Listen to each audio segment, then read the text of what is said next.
નમસ્કાર વિદ્યાર્થી મિત્રો, હું છું પરેશ તારવિયા અને તમે જોઈ રહ્યા છો પીડીસી એજ્યુકેશન। આ વિડીયોમાં આપણે વાત કરીશું ટીચર ભરતી માટેના ડોક્યુમેન્ટની કે કયા કયા ડોક્યુમેન્ટની જરૂર પડે છે। જો તમે ગુજરાત સિવાયના કોઈ પણ રાજ્યમાંથી તમે યુનિવર્સિટીમાંથી સ્નાતક અથવા તો અનુસ્નાતક થયા છો તો કયા ડોક્યુમેન્ટની જરૂર પડે છે એની સંપૂર્ણ માહિતીની આજે આપણે ચર્ચા કરીશું। તો જોતા રહેજો આપણો વિડીયો અંત સુધી। અને હા વિદ્યાર્થી મિત્રો, જો આપણો વિડીયો પસંદ આવે તો લાઈક અચૂકથી કરી દેજો। જે વિદ્યાર્થી મિત્રોએ હજી કોમેન્ટ નથી કરી પોતાના માર્કની એ કમેન્ટ બોક્સમાં કમેન્ટ અચૂકથી કરી દેજો।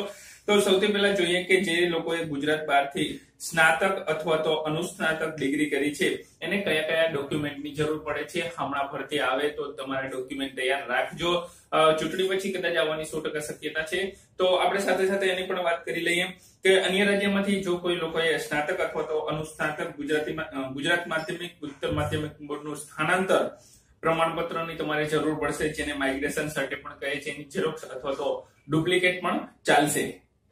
બીજું, અન્ય રાજ્યમાં અનુસ્નાતક થયા હોય તો સ્નાતકનો છેલ્લો અભ્યાસ જે યુનિવર્સિટીમાંથી કરેલ હોય તેનું સ્થાનાંતર, તમે જો માસ્ટર ડિગ્રી કોઈ ગુજરાત બહારની યુનિવર્સિટીમાંથી કરી હોય તો એનું પણ પ્રમાણ માઇગ્રેશન સર્ટિફિકેટ જોશે। ડુપ્લિકેટ કે નકલ, ઝેરોક્સ નકલ કોઈ પણ ચાલે।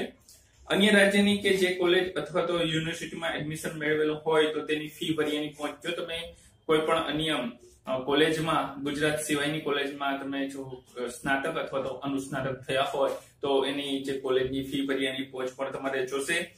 પછી એડમિશન કોલેજ અથવા તો યુનિવર્સિટીનું બોનોફાઇડની જરૂર પડશે।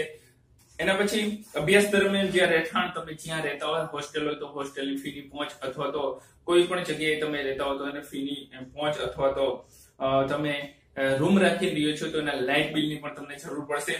પરીક્ષા જે સ્થળે આપેલી હોય તે સ્થળની હોલ ટિકિટ, તમે જે સ્થળે પરીક્ષા આપેલી હોય તે હોલ ટિકિટની પણ જરૂર પડશે। અભ્યાસ કરેલ કોલેજ યુનિવર્સિટી પાસેથી મેળવેલ જોડાણની નકલ અથવા તો માન્યતાની નકલ। અને આ બધા પુરાવા તમારે જો ગુજરાત સિવાયની તમે યુનિવર્સિટીમાંથી ગ્રેજ્યુએશન અથવા તો પોસ્ટ ગ્રેજ્યુએશન કર્યું હશે તો આટલી વસ્તુની તમારે જરૂર પડશે। એના પછી જો ગુજરાતમાંથી તમે સ્નાતક અથવા તો અનુસ્નાતક કરી હોય, ડિગ્રી કરી હોય તો કયા કયા પુરાવાની જરૂર પડશે ટીચર ભરતી માટે, એની પણ આપણે સાથે સાથે ચર્ચા કરી લઈએ। તો એમાં સૌથી પહેલા વાત કરીએ તો અનુસ્નાતક અથવા તો સ્નાતક બીએડ ની લાયકાતમાં યુનિવર્સિટી માત્ર કેટલીક હોય કે યુનિવર્સિટી માત્ર સીજીપીએ જ આપતી હોય, એમાં કોઈ માર્ક ન આપતી હોય તો તમારે ગ્રેડ પોઈન્ટ દર્શાવેલો હોવો જોઈએ નહીં। જો ગ્રેડ પોઈન્ટ હોય તો તમે તમારી કોલેજ કે યુનિવર્સિટીમાંથી કોલેજમાં અભ્યાસ કરતા જે તે શિક્ષક હોય એની પાસેથી તમારે માર્ક અથવા તો કોલેજ કે યુનિવર્સિટી પાસેથી માર્ક મેળવેલું સર્ટિફિકેટ અચૂક લઈ જવું પડશે। સીજીપીએ ચાલશે નહીં, ખાલી સીજીપીએ માં ખાલી ગ્રેડ પોઈન્ટ ચાલશે નહીં, તમારે માર્કની જરૂર અચૂક પડશે। પછી અરજી ફોર્મ સાથે શૈક્ષણિક લાયકાતના જરૂરી તમામ વર્ષના સેમેસ્ટરના જે કઈ ગુણપત્રક, સ્નાતક અને અનુસ્નાતક ડિગ્રી, આ બધા પ્રમાણપત્રોને તમારે ટ્રાયલ સર્ટિફિકેટ પણ જોશે। એક એક પ્રમાણિત નકલ તમારે આપવાની રહેશે। એના પછી તમારે ફરજિયાતપણે રજૂ કરવાનું રહેશે। આ બધા વસ્તુને અસલ પણ તમારે સાથે રાખવાની રહેશે, અન્યથા અરજી સ્વીકારવામાં આવશે નહીં। જે પરીક્ષા એક કરતા વધુ પ્રયત્ન પાસ કરી હોય તો તમામ પ્રયત્ન તમે એક કરતા વધારે પ્રયત્નમાં કદાચ એક્ઝામ પાસ કરી, દાખલા તરીકે હું બીએસસી કરતો હતો ત્યારે મારે બીએસસી ના પહેલા સેમમાં કેમિસ્ટ્રીમાં કેટી છે તો એ કેમિસ્ટ્રીમાં કેટી છે તો આગલા વર્ષનું સર્ટિફિકેટ તો જોશે જ મારે, એટલે કે પ્રમાણપત્ર તો જોશે જ, પરંતુ જે મેં પાસ કર્યું છે એ પણ પ્રમાણપત્ર જોશે। એટલે કે બધા વિષયોનો જે કઈ જેટલી કેટી છે બધા પ્રમાણપત્રની તમારે જરૂર પડશે। એના પછી અનુસ્નાતકના કિસ્સામાં ઉમેદવારોએ અનુસ્નાતક એટલે કે એમએસસી હોય, એમકોમ હોય, એમએ હોય ની પરીક્ષા પાસ કરી એની માર્કશીટ પ્રમાણિત નકલ અવશ્ય રાખવી પડશે।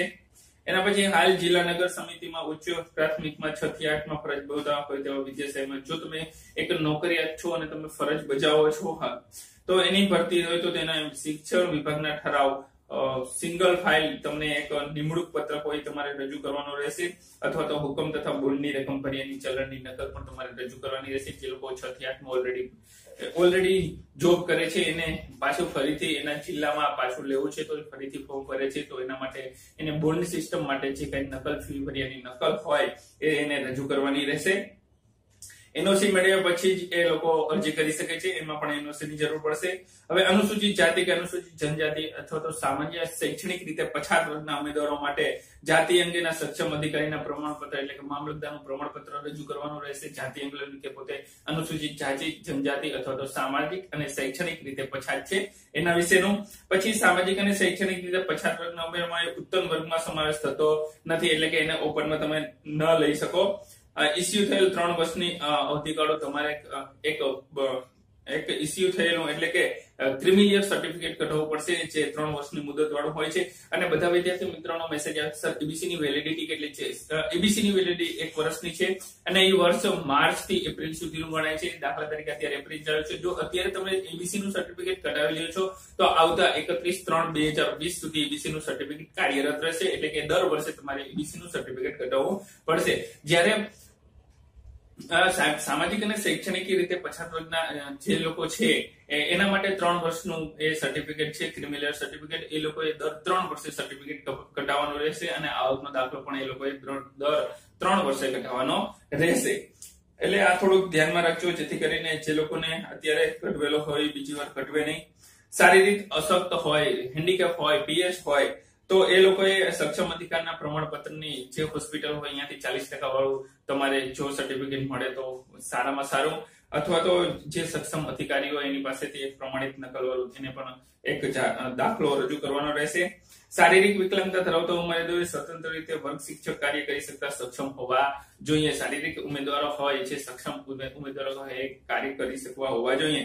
ઉમેદવારે જે સંસ્થામાંથી પીટીસી, હવે પીટીસી અથવા તો બીએડ ની વાત કરું કે તાલીમ મેળવી તે સંસ્થાએ એનસીટીઈ ભોપાલની માન્યતા મળેલ છે તે મતલબનું પ્રમાણપત્ર એટલે કે માન્યતા નંબર, તારીખ સહિત ઉંમર દ્વારા સંબંધિત સંસ્થા પાસેથી મેળવીને રજૂ કરવાનો રહેશે.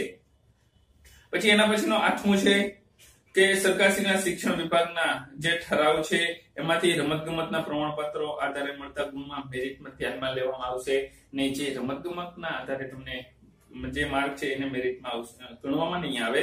બિન અનામત અરજી માટે ફી ₹200 છે, એટલે એ લોકો તો એ તમને તો બધી ખબર જ હશે. એટલે આ હતા જોઈતા ડોક્યુમેન્ટ. જો આમાં કોઈ ડોક્યુમેન્ટ તમને ખબર હોય ને હું ન બોલ્યો હો તો એ કમેન્ટ બોક્સમાં કમેન્ટ અચૂથી કરજો. તો આજનો વિડીયો અહીંયા સુધી રાખી. ઘણા બધા વિદ્યાર્થી મિત્રોની કમેન્ટ હતી કે સર ડોક્યુમેન્ટ કયા જોઈ, કેવી રીતે વેરિફિકેશન થાય, અને ઘણા બધા વિદ્યાર્થીઓ હજી મારે કમેન્ટની રાહ જોઈ છે. ઘણા બધા વિદ્યાર્થીઓએ પોતાની કમેન્ટ કરી છે, એનો જવાબ હજી સુધી આપી શક્યો નથી. તો આવતા વિડીયોમાં ચોક્કસ એનો જવાબ આપશે. જે વિદ્યાર્થી મિત્રોને પોતાના પ્રશ્નો મૂંઝવે છે એના વિશે ચોક્કસ હું આવતા વિડીયોમાં વાત કરીશ. તો આજનો વિડીયો અહીંયા સુધી રાખી. ત્યાં સુધી wish you all the best. જય હિન્દ, જય ભારત. અને આવી જ રીતે તમારો સપોર્ટ મને કરતા રહેજો. અને આપણે ઘણા બધો મોટો પરિવાર થઈ ગયો છે, બધાનો ખૂબ ખૂબ આભાર. અહીંયા સુધી રાખીએ. ફરી નવા લેક્ચરમાં નવી વાત